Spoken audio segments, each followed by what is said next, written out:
Yona. Asazi ukuthi yini efunwa kuwo Mshuluzi. Kuthiwa boshelwane. Kwathi boshwe iminyaka. Niboshelwa izwe.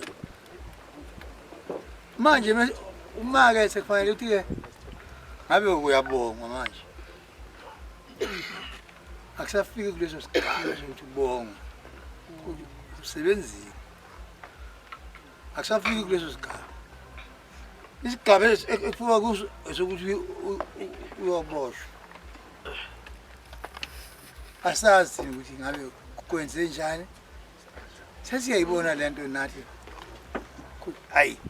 Lento uhlanga lo. Ulwa nawe ngoba ungumZulu. Asithandi ke nathi uyoboshwa. Usukhulile.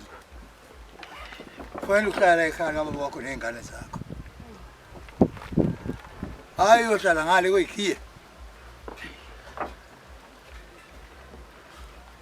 Cha impela lento yakho Mshuluzi ayisiphathi kahle thina. Ngoba athi umongameli. Phambilini ungqongqoshe ondini. Usebenza imisebenzi nje ephakeme.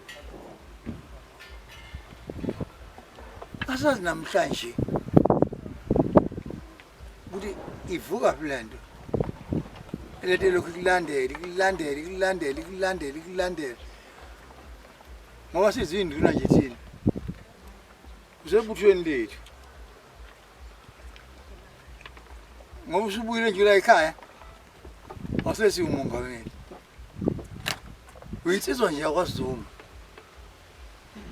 Esebuthweni lami yongumdidiyeli nenduna. Sikuphethe. Manje lo ukudlalwa ngawe ayi akusiphathi kahle. Akusiphathi nje kahle neze. Ngoba asiyadle into ukuthi isukaphi. Ufunwani.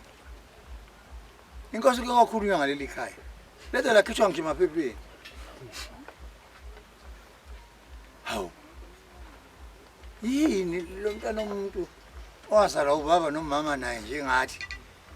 Uhlushelwane.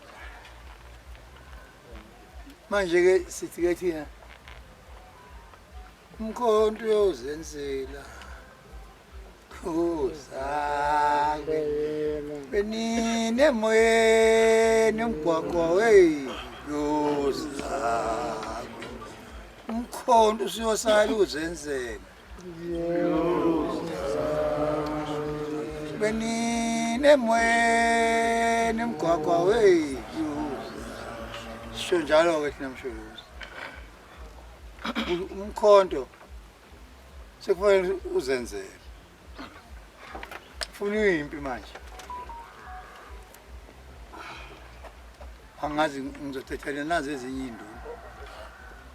Nampo makhanya nangu nonjoma.